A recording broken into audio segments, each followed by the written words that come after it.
한양에서 서쪽으로 사흘을 걸어야 닿는 산골 마을 용계리에 대대로 선비 집안으로 이름이 높았던 양반가가 있었습니다. 부친은 과거에 급제하여 성균관 대사성까지 지낸 양반이었고 두 아들은 아버지의 뜻을 이어받아 학문에 힘쓰는 집안이었습니다. 장남 민성주는 25의 나이에 소과에 합격하여 곧 대과에 도전할 준비를 하고 있었고 차남 민성욱은 2살 아래로 아직 19이었으나 형보다 총명하기로 소문이 자자했습니다. 형제는 서로를 위하고 아끼는 사이로 마을에서는 우애가 돈독한 집안이라 칭송이 자자했습니다. 성준이 26이 되던 해 봄 아버지가 주선한 혼사로 한양의 명문가 딸 이혜란과 혼례를 올렸습니다. 신부는 올해 18수로 집안의 가르침을 잘 받은 교수였습니다. 얼굴은 맑은 달처럼 고왔고 행실은 단정하며 시집에 들어온 뒤로도 시부모를 정성껏 모셨습니다. 하지만 무엇보다 사람들이 놀라워한 것은 그녀가 사서 삼경을 깊이 통달했다는 점이었습니다. 여염집 교수가 글을 안다는 것만으로도 드문 일인데 경전을 논할 수 있다니 집안 어른들조차 감탄했습니다. 헤라는 혼례 후 사랑채 근처에도 얼씬거리지 않았고 시동생과도 한 번도 마주친 적이 없었습니다. 어느 날 시어머니가 말했습니다. 성우가 내 형수는 예법을 잘 아는 분이시다. 너도 남녀 유별의 도리를 잊지 말거라. 그해 가을 장남 성주는 한양으로 대과 시험을 보러 떠났습니다. 과거 준비로 3년간 집을 떠나 있어야 했습니다. 출발하기 전날 밤 성주는 아우를 불러 앉혔습니다. 성우가 형이 없는 동안 내가 집안을 돌봐야 한다. 형님 걱정 마십시오. 제가 부모님을 잘 모시겠습니다.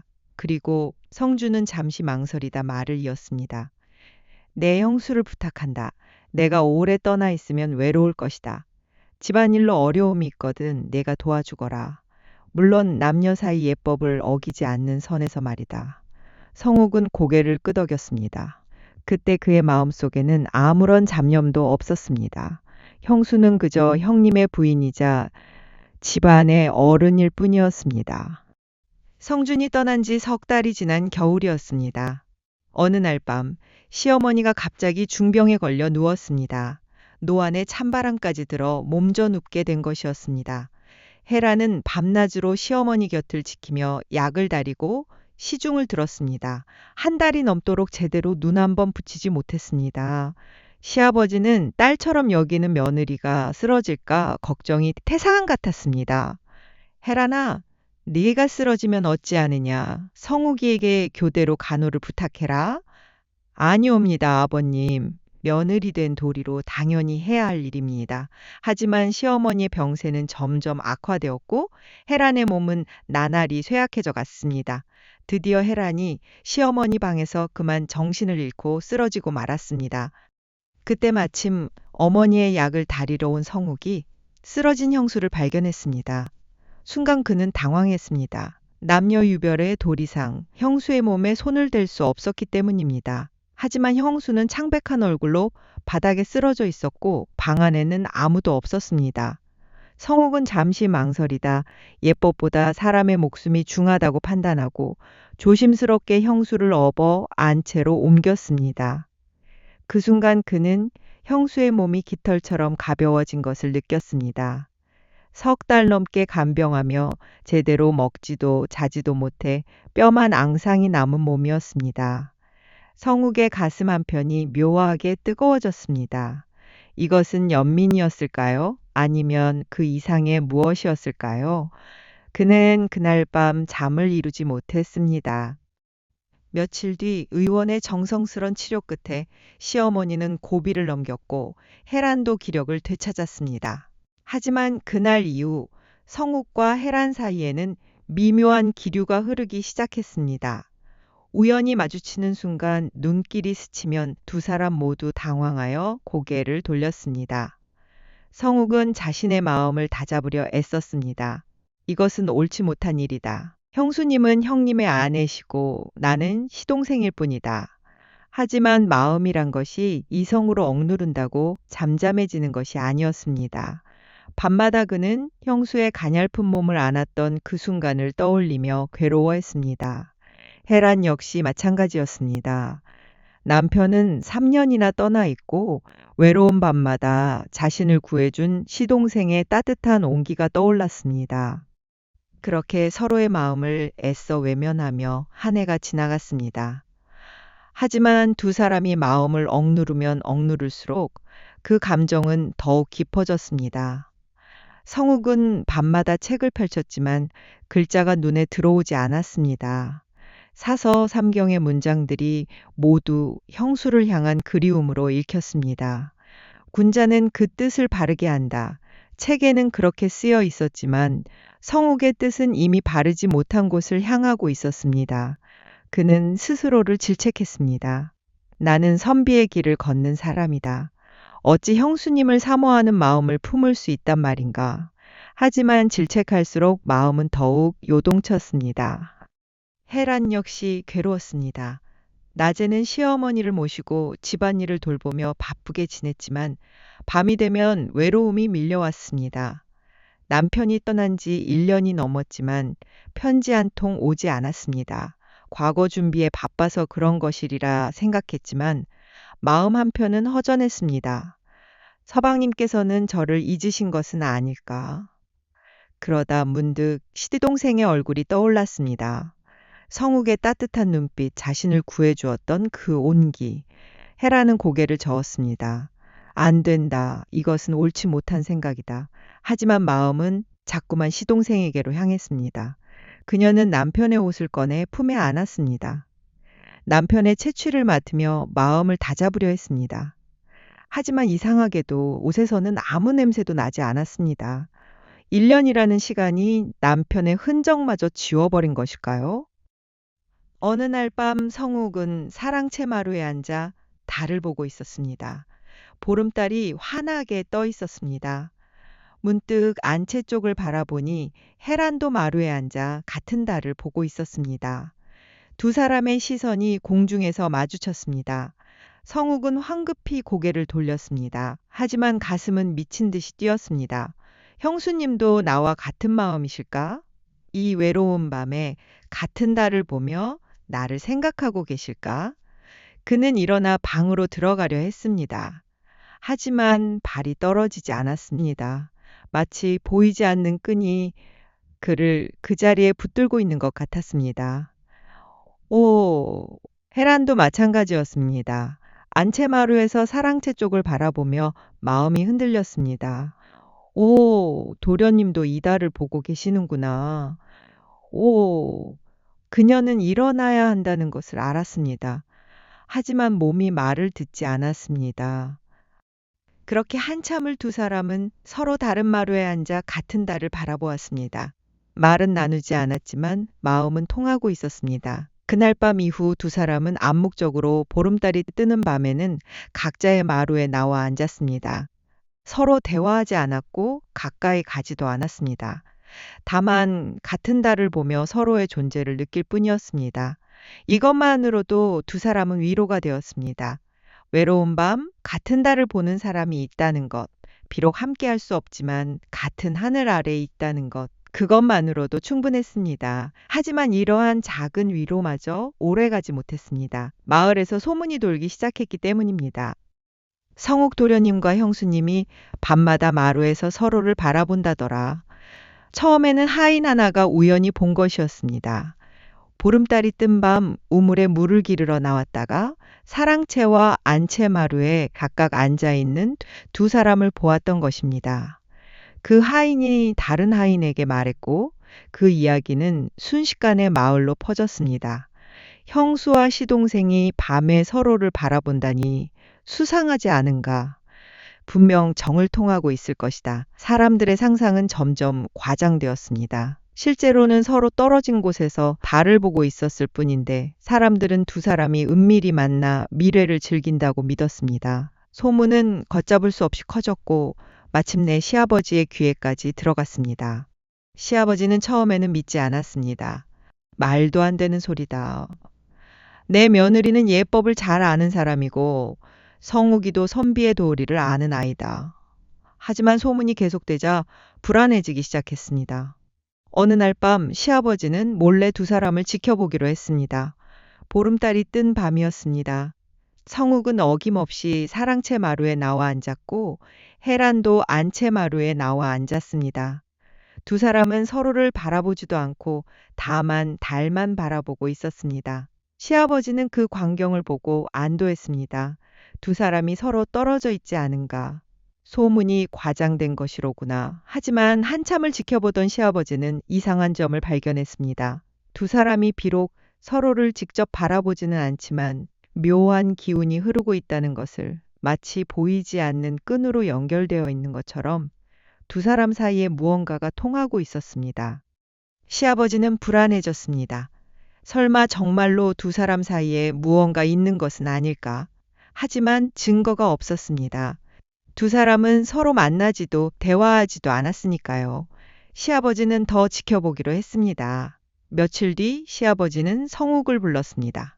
성욱아, 내가 요즘 밤마다 마루에 나와 앉는다는데 사실이냐? 성욱은 놀랐지만 침착하게 대답했습니다. 예, 아버님. 더운 날씨에 잠이 오지 않아 바람을 쐬러 나갑니다. 혹시 내 형수도 같은 시간에 마루에 나온다는 것을 아느냐? 성욱은 잠시 망설였습니다. 거짓말을 할 수도 있었지만 그는 정직하게 대답하기로 했습니다. 알고 있습니다. 알면서도 계속 나가는 것이냐? 아버님, 저희는 서로 만나거나 대화하지 않습니다. 다만 각자 달을 볼 뿐입니다. 시아버지는 한숨을 쉬었습니다. 성우가 내 마음을 모르는 바 아니다. 하지만 형수와 시동생은 남남과 같아야 한다. 같은 시간에 같은 달을 본다는 것만으로도 사람들은 의심할 것이다. 성욱은 고개를 숙였습니다. 송구합니다, 아버님. 앞으로는 밤에 마루에 나가지 마라. 형수에게도 같은 말을 하겠다. 그날 이후 두 사람은 더 이상 마루에 나가지 못했습니다. 보름달 떠도 각자의 방 안에 갇혀 있어야 했습니다. 성욱은 창문 틈으로 달을 바라보며 생각했습니다. 형수님도 지금 이 달을 보고 계실까?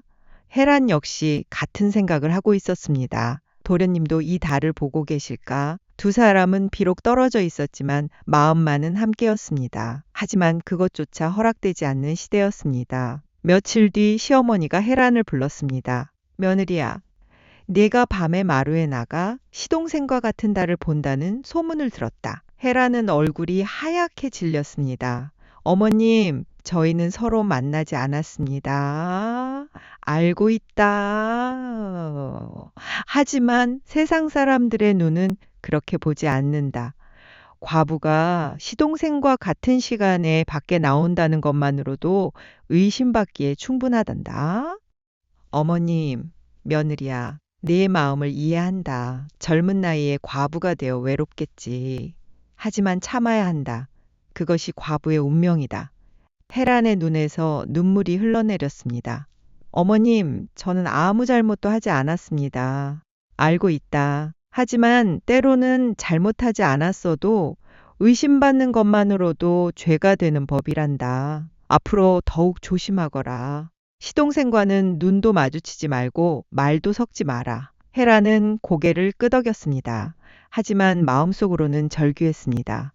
어찌 사람의 마음까지 통제할 수 있단 말입니까? 저는 다만 외로워서 달을 본 것뿐인데 그것조차 죄가 된단 말입니까? 하지만 그녀는 아무 말도 하지 못했습니다. 과부는 참아야 했고 순종해야 했습니다. 성준이 떠난 지 1년 반이 지난 어느 봄날이었습니다. 성욱은 책을 읽다 모르는 구절이 있어 부친께 여쭈려 사랑채로 향했습니다. 그런데 사랑채 뒤편 작은 정원에서 헤란이 매화나무 아래 서 있는 것을 보았습니다. 그녀는 떨어진 매화 꽃잎을 하나 주워 손바닥에 올려놓고 한참을 바라보고 있었습니다. 그 모습이 너무나 쓸쓸해 보여 성욱은 자신도 모르게 다가갔습니다. 형수님, 헤란이 깜짝 놀라 돌아보았습니다. 손에 쥐었던 꽃잎이 바람에 날아갔습니다. 도련님, 이런 곳에 웬일이십니까? 책을 읽다가 부친을 찾아뵈러 왔습니다만 성욱은 잠시 망설이다 조심스럽게 물었습니다. 형수님께서는 무슨 걱정이라도 있으신지요? 헤라는 고개를 저었지만 그녀의 눈가는 촉촉이 젖어 있었습니다. 아무것도 아니옵니다. 형수님, 형님께서 부탁하셨습니다. 형님이 안 계실 때 형수님께 어려움이 있으면 제가 돕는 것이 동생 된 도리라고. 도련님, 헤란이 떨리는 목소리로 말했습니다. 저는 괜찮습니다. 다만 때때로 외로움이 밀려올 때가 있을 뿐입니다. 봄이 오고 꽃이 피어도 함께 볼 사람이 없으니. 그 말에 성욱의 가슴이 철렁 내려앉았습니다. 혼자 매화를 보며 서 있던 형수의 쓸쓸한 뒷모습이 가슴을 후벼 팠습니다. 형수님, 제가 있지 않습니까? 그 말이 입 밖으로 나오는 순간 성욱은 자신이 선을 넘었다는 것을 알았습니다. 헤란도 그것을 알았습니다. 두 사람은 서로를 바라보았습니다. 그 짧은 순간 첫 마디 말이 오갔습니다. 하지만 두 사람 모두 이내 정신을 차리고 황급히 자리를 떠났습니다. 그날 밤 성욱은 자신의 방에서 번민했습니다. 나는 무슨 짓을 한 것인가? 형수님은 형님의 아내시고 나는 동생일 뿐인데. 그는 책을 펼쳤습니다. 얘기에는 이렇게 적혀 있었습니다. 남녀는 7살이 되면 자리를 같이 하지 않으며 음식을 함께 먹지 않는다. 시숙과 형수는 서로 물건을 주고받지 아니한다. 성욱은 책을 덮었습니다. 하지만 가슴속 불씨는 꺼지지 않았습니다. 한편 헤란도 홀로 누워 잠을 이루지 못했습니다. 남편을 떠올렸습니다. 하지만 남편의 얼굴은 점점 흐릿해지고 대신 시동생의 따뜻한 눈빛이 선명하게 떠올랐습니다. 이것은 죄악이다. 나는 유부녀이고 그분은 시동생이 아니신가? 그녀는 이를 악물었습니다. 그 뒤로 두 사람은 더욱 조심했습니다. 서로 마주치지 않으려 애썼고 우연히 눈이 마주치면 황급히 피했습니다. 하지만 피하면 피할수록 더욱 그리워지는 것이 사람의 마음이었습니다. 성준이 떠난 지 2년째 되던 어느 여름밤이었습니다. 무더운 날씨에 잠을 이루지 못하던 성욱은 마루에 나와 앉아 있었습니다. 바람이라도 쐬려는 것이었습니다. 그때 안채 쪽에서 누군가 걸어오는 기척이 들렸습니다. 달빛 아래 하얀 치마저고리를 입은 사람의 그림자가 보였습니다. 헤란이었습니다. 그녀도 더위에 잠을 이루지 못하고 나온 것이었습니다. 두 사람의 눈이 마주쳤습니다. 이번에는 피하지 않았습니다. 마치 약속이라도 한 듯 서로에게 천천히 다가갔습니다. 도련님, 이런 밤에 주무시지 않으시고 형수님도 마찬가지이시지 않습니까? 두 사람은 서로 한 발짝 떨어진 채로 마루에 나란히 앉았습니다. 밤하늘에는 별이 총총했고 어디선가 귀뚜라미 우는 소리가 들렸습니다. 한참을 침묵이 흘렀습니다. 먼저 입을 연 것은 헤란이었습니다. 도련님, 제가 말씀드려도 되겠습니까? 말씀하십시오, 형수님. 저는 요즘 제 마음을 도무지 알 수가 없습니다. 아침에 눈을 뜨면 하루를 어떻게 보내야 할지 막막하고 밤이 되면 외로움에 잠을 이루지 못합니다. 이것이 어찌된 일인지 성욱의 가슴이 요동쳤습니다. 형수님, 도련님도 혹시 회란이 떨리는 목소리로 물었습니다. 저와 같은 마음이신지요? 성욱은 한참을 망설이다 고개를 끄덕였습니다. 형수님, 저는 형수님을 처음 뵌 날부터 마음이 편치 않았습니다. 하지만 이것은 옳지 못한 일이라 애써 외면했습니다. 형수님은 형님의 아내시고 저는 시동생일 뿐입니다.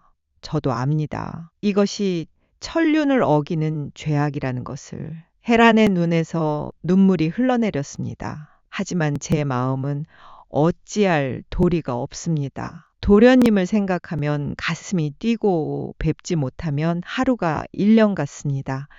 이것이 사랑이라면 저는 죄인입니다. 성욱도 눈시울이 붉어졌습니다. 형수님, 저 또한 마찬가지입니다.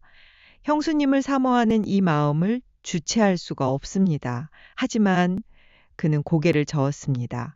우리는 절대 이 선을 넘어서는 안 됩니다. 형님을 배신할 수 없고 가문의 명예를 더럽힐 수 없습니다. 헤란이 고개를 끄덕였습니다.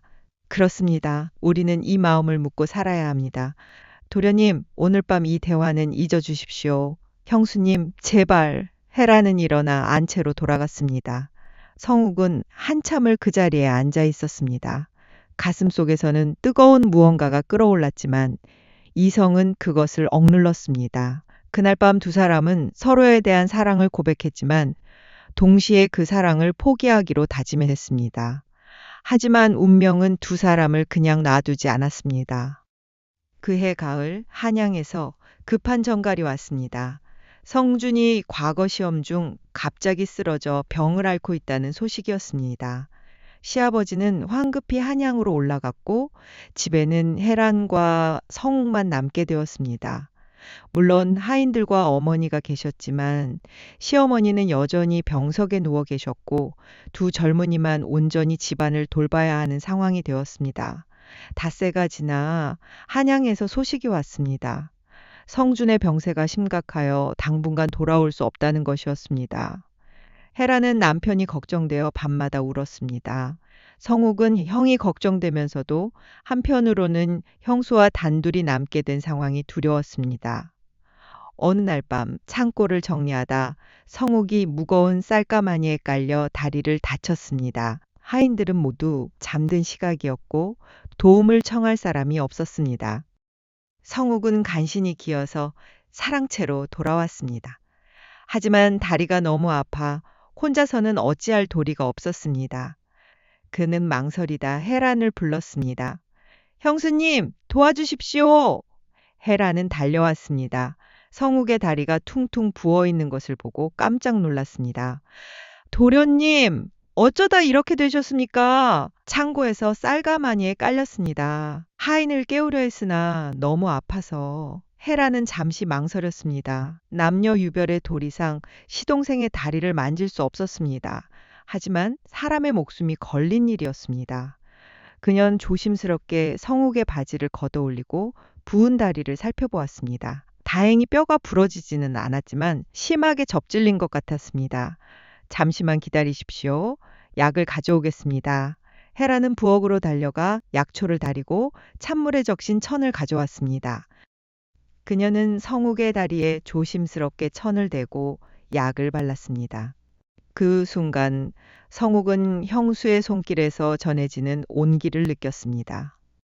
그것은 단순한 치료가 아니었습니다. 사랑하는 사람에 대한 지극한 보살핌이었습니다. 형수님, 말씀하지 마십시오. 치료에 집중하셔야 합니다. 하지만 헤란의 손도 떨리고 있었습니다. 시동생의 다리를 만지는 이 행위가 예법에 어긋난다는 것을 알면서도 멈출 수가 없었습니다. 한참 동안 두 사람은 말없이 그 시간을 보냈습니다. 약을 다 바르고 난 뒤 헤란이 일어서려 하자 성욱이 그녀의 손을 잡았습니다. 형수님, 두 사람의 눈이 마주쳤습니다. 그 순간 이성이 무너졌습니다. 성욱은 헤란을 끌어안았고 헤란도 그를 밀어내지 않았습니다. 두 사람은 그렇게 한참을 껴안고 있었습니다. 입맞춤은 없었습니다. 그저 서로의 온기를 느낄 뿐이었습니다. 형수님, 저는 형수님을 사랑합니다. 도련님, 저도 마찬가지입니다. 하지만 곧 두 사람은 정신을 차리고 떨어졌습니다. 헤란의 얼굴은 창백했고 성욱은 자책감에 고개를 숙였습니다. 형수님, 제가 실수했습니다. 용서하십시오. 아니옵니다. 저 역시 마음이 약해졌습니다. 하지만 도련님, 우리는 여기서 멈춰야 합니다. 더 이상 나아가면 돌이킬 수 없습니다. 알고 있습니다. 헤라는 방을 나갔습니다. 하지만 그날 밤 이후 두 사람 사이의 긴장은 더욱 고조되었습니다. 서로를 향한 사랑은 점점 커졌고 그것을 억누르는 것이 점점 더 힘들어졌습니다. 며칠 뒤 시아버지가 한양에서 돌아왔습니다. 그리고 청천벽력 같은 소식을 전했습니다. 성준이가 과거 시험을 보던 중 쓰러져 의원의 치료를 받았으나 끝내 숨을 거두었다. 집안은 순식간에 상가가 되었습니다. 헤라는 기절하듯 쓰러졌고 성욱은 형의 죽음을 믿을 수가 없었습니다. 장례는 한양에서 치러졌고 성준의 시신은 고향으로 돌아와 조상의 묘 옆에 묻혔습니다. 3년상이 시작되었습니다. 헤라는 과부가 되었고 성욱은 장남을 잃은 부모를 모셔야 했습니다. 두 사람의 사랑은 더욱 죄악이 되어버렸습니다. 살아있는 형의 아내를 사랑하는 것도 죄악인데 죽은 형의 아내를 사랑하는 것은 더욱 큰 죄악이었습니다. 성욱은 형의 무덤 앞에서 눈물을 흘리며 맹세했습니다. 형님, 용서하십시오. 동생이 형수님을 사모했습니다. 하지만 절대 형님을 배신하지 않겠습니다. 3년상 기간 동안 두 사람은 철저히 서로를 피했습니다. 헤라는 시어머니를 간호하며 남은 생을 시집에서 보내기로 마음먹었습니다. 당시 법으로 과부의 재가는 금지되어 있었고 특히 양반과 과부는 평생 수절해야 했습니다. 성욱은 과거 공부에만 매진하며 형수에 대한 마음을 잊으려 애썼습니다. 하지만 마음속 사랑은 시간이 지날수록 더욱 깊어졌습니다. 3년상이 끝나갈 무렵 시아버지가 성욱을 불렀습니다. 성욱아, 내 나이가 이제 22이다. 혼인을 해야 할 때가 되었다. 성욱은 고개를 저었습니다. 아버님, 저는 아직 혼인할 마음이 없습니다. 무슨 소리냐. 집안의 대를 이어야 하지 않겠느냐. 내 형이 후사 없이 떠났으니 이제 너라도 아들을 낳아야 한다. 시아버지는 이미 혼처를 정해놓고 있었습니다. 인근 마을 양반가의 딸이었습니다. 성욱은 거절할 수 없었습니다. 아들로서 아버지의 명을 거스를 수 없었고 집안의 대를 이어야 하는 의무가 있었습니다. 하지만 그의 마음은 이미 형수에게 가 있었습니다. 혼인 날짜가 정해졌습니다. 석 달 뒤였습니다. 성욱은 괴로웠습니다. 그는 헤란을 찾아갔습니다. 3년상이 끝났으니 이제 형수와 대화하는 것이 완전히 금기는 아니었지만 여전히 조심스러웠습니다. 형수님, 제가 혼인을 하게 되었습니다.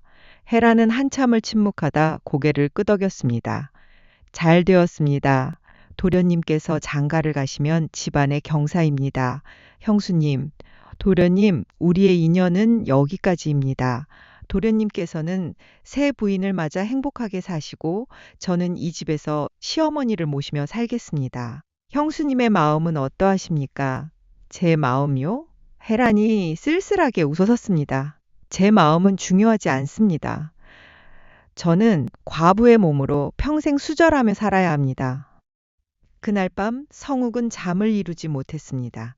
형수에 대한 사랑과 가문에 대한 의무 사이에서 갈등했습니다. 며칠 뒤 그는 절박한 마음으로 다시 헤란을 찾아갔습니다. 이번에는 밤이었습니다. 안채마루에서 홀로 달을 보고 있던 헤란에게 다가갔습니다.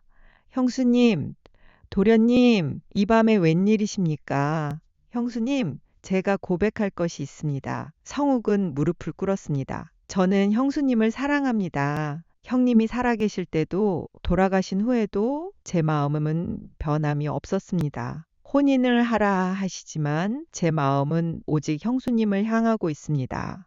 헤란의 눈에서 눈물이 흘러내렸습니다. 도련님, 그 말씀하지 마십시오. 형수님도 저를 사랑하시지 않습니까? 사랑합니다. 헤란이 떨리는 목소리로 대답했습니다. 하지만 우리는 함께 할 수 없습니다. 저는 형님의 아내였고 도련님은 시동생이십니다. 이것은 천륜을 어기는 일입니다. 형수님, 도망갑시다. 성욱이 말했습니다. 이 마을을 떠나 아무도 우리를 모르는 곳으로 가서 살아갑시다. 도련님, 제정신이십니까? 그것이 가능하다고 생각하십니까? 사랑하는 사람과 함께라면 어디든 갈 수 있습니다. 아니옵니다. 헤란이 고개를 저었습니다. 도련님께서는 아버님의 외아들이 되었습니다. 형님이 돌아가신 지금 도련님께서 집안을 이어야 합니다. 저 때문에 그 의무를 저버리실 수는 없습니다. 하지만 형수님, 도련님 제발. 헤란이 애원했습니다. 저를 잊어주십시오. 혼인하시고 아들을 낳아 가문을 이어주십시오. 그것이 형님께서 바라시는 일이고 저 역시 바라는 일입니다. 성욱은 망연자실했습니다. 그렇다면 형수님은 어찌하실 겁니까? 저는 과부로 남은 생을 보내겠습니다. 그것이 제 운명입니다. 그날 밤 두 사람은 마지막으로 마주 앉아 이야기를 나눴습니다. 과거의 추억을 떠올리고 서로에 대한 사랑을 확인했습니다. 하지만 동시에 이것이 마지막이라는 것도 알고 있었습니다. 새벽이 밝아오자 성욱이 일어났습니다. 형수님, 이제 가보겠습니다. 도련님, 혜란이 불렀습니다. 행복하십시오. 성욱은 고개를 끄덕이고 돌아섰습니다. 하지만 몇 발자국 가다 멈춰 섰습니다. 그리고 뒤돌아봤습니다. 형수님, 마지막으로 한 가지만 여쭙겠습니다. 말씀하십시오. 만약 우리가 다른 신분으로 다른 시대에 태어났다면 함께 할 수 있었을까요?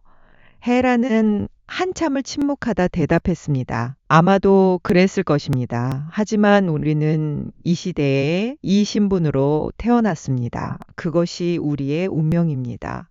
성욱은 더 이상 말하지 않고 떠났습니다. 석 달 뒤 성욱은 혼인을 했습니다. 신부는 얌전하고 착한 교수였습니다. 하지만 성욱의 마음은 여전히 형수에게 가 있었습니다. 초야를 치르는 밤에도 그는 신부가 아닌 헤란을 생각했습니다. 신부는 남편의 마음이 자신에게 없다는 것을 알았지만 아무 말 하지 않았습니다. 그렇게 1년이 지났습니다. 신부는 임신을 했고 아들을 낳았습니다. 집안에는 경사가 났고 시아버지는 기뻐했습니다. 드디어 우리 집안에 대를 이을 아이가 태어났구나. 하지만 성욱은 기쁘지 않았습니다. 오히려 더욱 공허했습니다. 형수에 대한 그리움은 시간이 지날수록 더 커졌습니다. 헤란 역시 마찬가지였습니다. 시동생이 장가를 가고 아들을 낳는 것을 지켜보며 그녀의 마음은 갈갈이 찢어졌습니다. 어느 날 마을에 소문이 돌기 시작했습니다.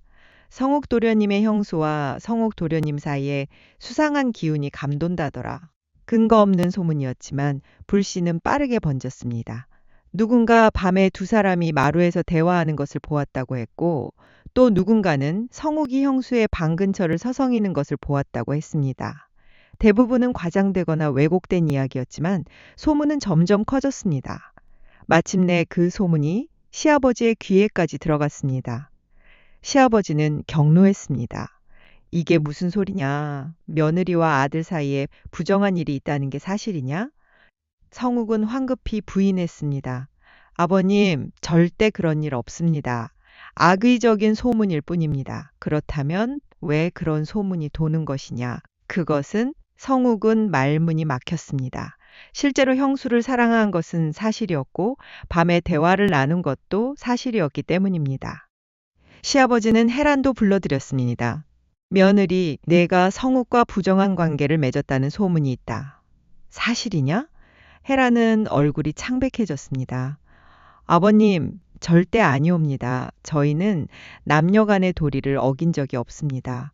그렇다면 왜 밤에 만나 대화를 나눴다는 것이냐? 그것은 헤란도 변명할 말이 없었습니다. 대화를 나눈 것은 사실이었고 서로에 대한 사랑을 고백한 것도 사실이었습니다. 다만 육체적 관계는 없었을 뿐입니다. 하지만 시아버지는 믿지 않았습니다. 너희 둘은 가문의 명예를 더럽혔다. 비록 실제로 간음을 저지르지 않았다 해도 그러한 의심을 받는 것만으로도 큰 죄악이다. 시아버지는 헤란에게 명했습니다. 며느리, 너는 당장 이 집을 떠나라. 친정으로 돌아가든 절로 들어가든 마음대로 하되 이 집에는 더 이상 있을 수 없다. 헤라는 무릎을 꿇었습니다. 아버님, 제발 용서하십시오. 저는 아무 잘못도 하지 않았습니다. 잘못을 하지 않았다고? 시동생과 밤에 만나 정을 통한 것이 잘못이 아니란 말이냐? 정을 통하지 않았습니다. 다만 대화를 나눴을 뿐입니다. 대화? 시아버지가 비웃었습니다. 과부가 시동생과 밤에 만나 대화를 나누는 것 자체가 부정이다. 당장 떠나라. 성욱이 아버지 앞에 무릎을 꿇었습니다. 아버님, 잘못은 제게 있습니다. 형수님을 벌하지 마십시오. 네 잘못? 시아버지의 눈이 차갑게 빛났습니다. 그렇다면 너도 죄를 인정하는 것이냐? 형수님과 육체적 관계를 맺지는 않았습니다. 하지만 제가 형수님을 사모한 것은 사실입니다. 시아버지는 경악했습니다. 뭐라고? 내가 감히 형수를 사모했다고? 그 순간 밖에서 요란한 소리가 들렸습니다. 마을 사람들이 몰려온 것이었습니다. 소문이 퍼지면서 마을 전체가 들끓었고 사람들은 형수와 시동생 사이의 스캔들을 보려고 몰려들었습니다. 저 집 며느리와 도련님이 간통을 했다더라. 천륜을 어긴 죄악이다. 마을의 수치다. 성욱의 아버지는 더 이상 참을 수 없었습니다. 가문의 명예가 바닥에 떨어지는 것을 막아야 했습니다. 그는 관가에 고발하기로 결심했습니다. 너희 둘은 비록 실제로 간음을 저지르지는 않았으나 그러한 의심을 받을 만한 행동을 했다. 이것만으로도 풍기를 문란하게 한 죄다. 관가에 고발하여 법의 심판을 받게 하겠다. 해란과 성욱은 경악했습니다. 아버님, 제발 입 다물어라. 이미 결정한 일이다. 며칠 뒤 관가에서 포졸들이 왔습니다. 해란과 성욱은 잡혀갔습니다. 당시 조선의 법에 따르면 형수와 시동생 사이의 간음은 강상죄로 극형에 처해졌습니다. 비록 실제 간음이 없었다 해도 그러한 의심을 받을 만한 행동만으로도 무거운 벌을 받았습니다. 관하로 끌려가는 길에 마을 사람들이 모여들었습니다. 저것 봐라. 천륜을 어긴 죄인들이다. 부끄러운 줄 알아야지. 누군가 돌을 던졌습니다. 해란의 이마에 피가 흘렀지만 그녀는 아무 말도 하지 않았습니다. 성욱은 형수를 보호하려 했지만 포졸들이 막았습니다. 가만히 있어라. 죄인 주제에. 관아에 도착하자 신문이 시작되었습니다. 판관은 엄숙한 표정으로 두 사람을 내려다보았습니다.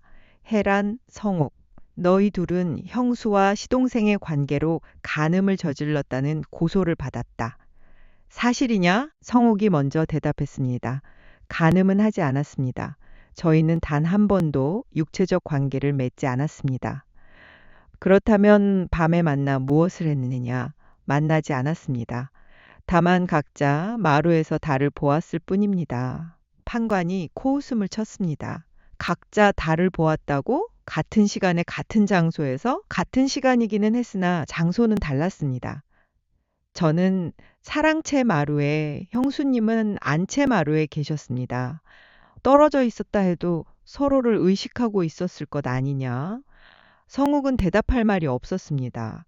사실이었기 때문입니다. 판관은 증인들을 불렀습니다. 첫 번째 증인은 집안의 늙은 하인이었습니다. 내가 본 것을 말하라. 옛날이 소인이 보름달이 뜬 밤 물을 기르러 나갔다가 두 분이 각자 마루에 앉아 계신 것을 보았습니다. 서로 대화를 나누던가? 아니옵니다. 말은 하지 않으셨습니다. 그럼 무엇을 하고 있었느냐? 그저 앉아 계셨습니다. 하지만 하인이 잠시 망설이다 말을 이었습니다. 두 분 사이에 묘한 기운이 흐르고 있었습니다. 마치 서로를 의식하고 계신 것 같았습니다. 판관이 고개를 끄덕였습니다. 서로를 의식했다는 것이냐? 그것으로 충분하다. 두 번째 증인은 마을의 한 양반이었습니다. 내가 본 것을 말하라. 소인은 직접 보지는 못했으나 마을에서 떠도는 소문을 들었습니다. 두 분이 밤마다 서로를 그리워한다는 소문이었습니다. 소문만으로 증거가 되겠느냐? 나리. 하늘에 구멍이 뚫리면 연기가 나는 법입니다. 아무 일도 없는데 소문이 날 리 없습니다. 판관은 그 말을 수긍했습니다. 세 번째 증인은 성욱의 아버지였습니다. 판관이 물었습니다. 고소인으로서 직접 본 것이 있느냐? 시아버지는 괴로운 표정으로 대답했습니다. 제가 직접 지켜본 바로는 두 사람이 서로 만나거나 대화하지는 않았습니다. 하지만 무엇이냐?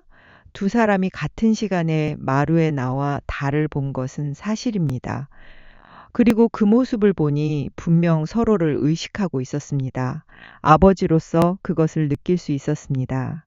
판관이 물었습니다. 그렇다면 왜 미리 막지 않았느냐? 제가 알았을 때는 이미 소문이 퍼진 뒤였습니다. 그래서 두 사람에게 더 이상 마루에 나가지 말라고 명했습니다. 그 뒤로는 어떠했느냐? 더 이상 두 사람이 함께 마루에 나가지는 않았습니다. 하지만 이미 가문의 명예가 손상된 뒤였습니다. 판관은 고개를 끄덕이고 해란에게 물었습니다. 오, 해란, 네가 시동생을 사모했다는 것이 사실이냐? 해란은 한참을 침묵하다 대답했습니다. 사모한 것은 사실입니다. 하지만 그 마음을 행동으로 옮기지는 않았습니다. 마음으로 사모했다면 이미 간음한 것이나 다름없다.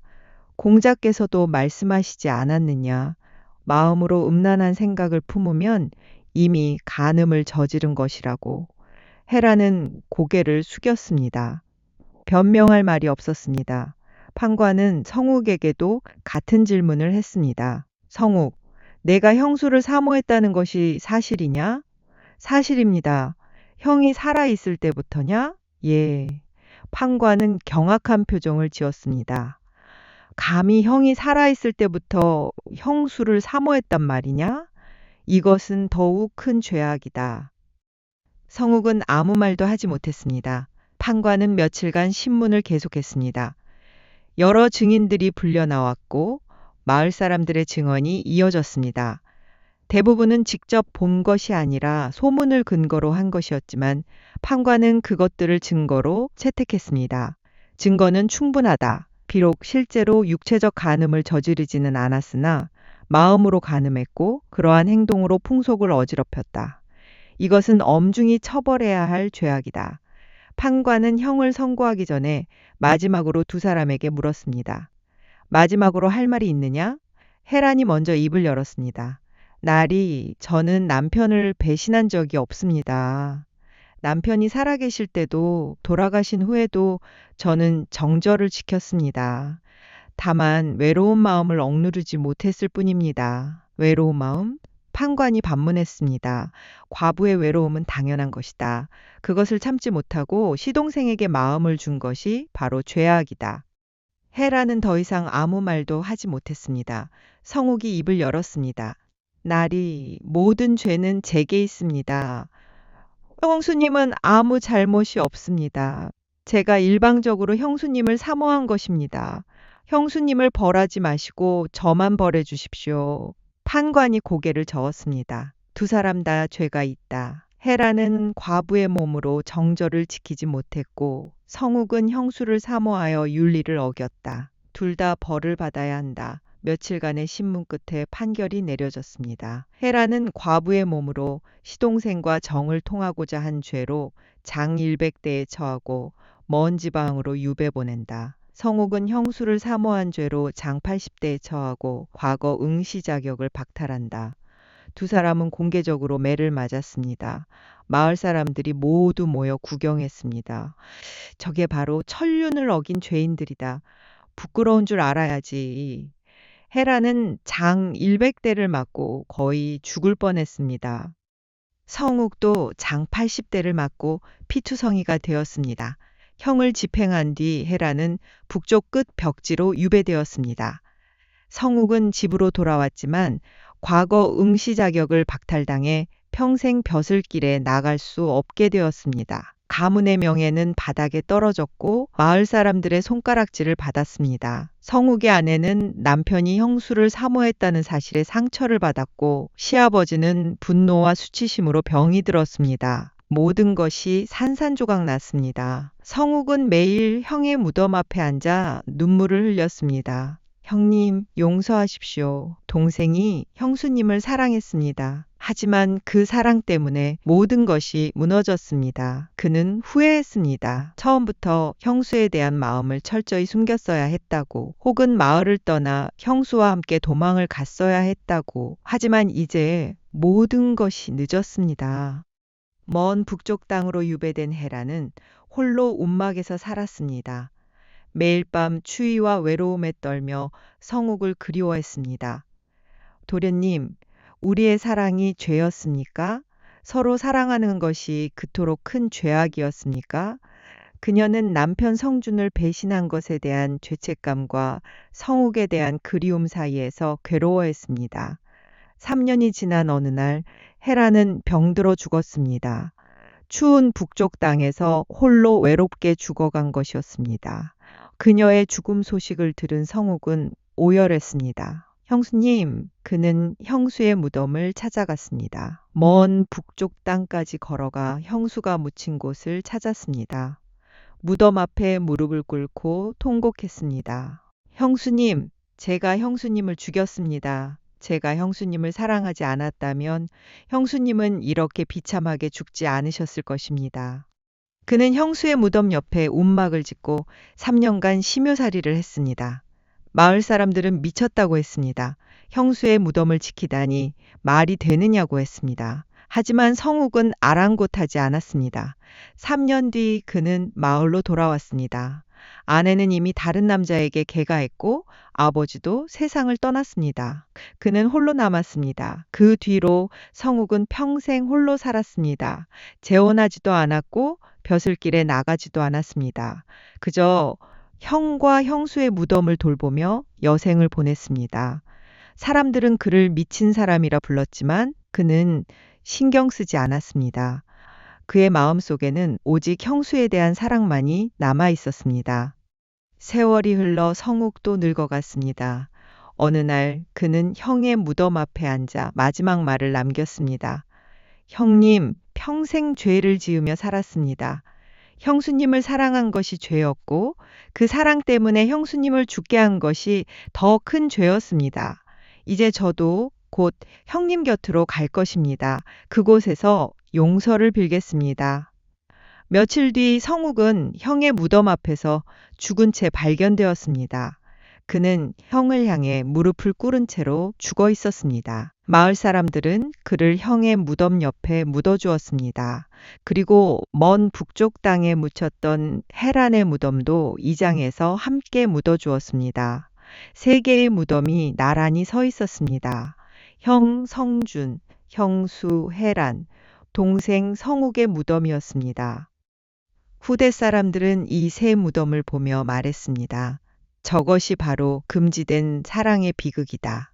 형수와 시동생이 서로 사랑했으나 천륜과 법도가 그들을 갈라놓았다. 결국 모두가 불행해졌다. 어떤 사람은 두 사람을 비난했습니다. 천륜을 어긴 죄인들이다. 당연히 벌을 받아야 한다. 하지만 어떤 사람은 동정했습니다. 사랑이 죄가 될 수 있는가? 법과 도리가 사람의 마음까지 통제할 수 있는가? 진실은 무엇이었을까요? 헤란과 성욱은 정말 천륜을 어긴 죄인이었을까요? 아니면 시대의 희생양이었을까요? 그들은 실제로 간음을 저지르지 않았습니다. 다만 서로를 사랑했을 뿐입니다. 하지만 당시의 법과 관습은 그 사랑조차 용납하지 않았습니다. 형수와 시동생은 절대 함께할 수 없는 관계였고 그들의 사랑은 그 자체로 죄악이었습니다. 가장 비극적인 것은 이 모든 일이 집안의 대를 잇는다는 명분에서 시작되었다는 점입니다. 성준이 후사 없이 죽자 시아버지는 성욱에게 빨리 장가들어 아들을 낳으라고 강요했습니다. 그 과정에서 성욱과 헤란의 관계가 주목받게 되었고 결국 파국으로 치달았습니다. 만약 집안의 대를 잇는다는 압박이 없었다면 성욱은 천천히 마음을 정리하고 형수와도 적절한 거리를 유지할 수 있었을 것입니다. 하지만 아버지의 독촉과 마을의 압박 속에서 성욱은 선택의 여지가 없었고 그 과정에서 형수에 대한 마음이 드러나고 말았습니다. 결국 집안의 대를 잇는다는 명분은 오히려 집안 전체를 파멸로 몰아넣었습니다. 성욱은 과거 응시 자격을 박탈당했고 가문의 명예는 땅에 떨어졌으며 결국 대를 이을 후손도 없이 집안이 몰락했습니다. 대를 잇기 위해 시작한 일이 오히려 집안을 멸문시킨 것입니다. 역사는 이런 비극이 한두 번이 아니었다고 기록합니다. 조선시대 내내 형수와 시동생 사이에 금지된 사랑은 끊임없이 일어났고 그때마다 비극으로 끝났습니다. 법은 엄격했고 처벌은 가혹했습니다. 하지만 그 어떤 법도 사람의 마음까지 통제할 수는 없었습니다. 사랑은 법을 모르고 마음은 도리를 따르지 않았습니다. 성준과 헤란과 성욱의 이야기는 그러한 시대의 비극을 보여주는 하나의 사례일 뿐입니다. 오늘날 우리가 이 이야기를 돌아보며 생각해야 할 것은 무엇일까요? 과연 사랑이 죄가 될 수 있는가? 법과 도리가 사람의 마음까지 규제할 수 있는가? 그리고 집안의 대를 잇는다는 명분이 개인의 행복보다 중요한가? 이 질문들에 대한 답은 각자가 찾아야 할 것입니다. 다만 확실한 것은 성준, 혜란, 성욱 세 사람 모두가 불행했다는 사실입니다. 성준은 꿈을 이루기 전에 일찍 죽었고, 혜란은 사랑하는 사람과 함께하지 못한 채 유배지에서 외롭게 죽었으며, 성욱은 평생 죄책감에 시달리다 형의 무덤 앞에서 죽었습니다. 세 사람 모두 시대의 희생양이었습니다. 만약 그들이 다른 시대에 태어났다면, 혹은 다른 신분으로 태어났다면 조금은 다른 삶을 살 수 있었을까요? 우리는 알 수 없습니다. 다만 그들의 무덤 앞에서 묵념하며 그들의 영혼이 저 세상에서라도 평안하기를 빌 뿐입니다.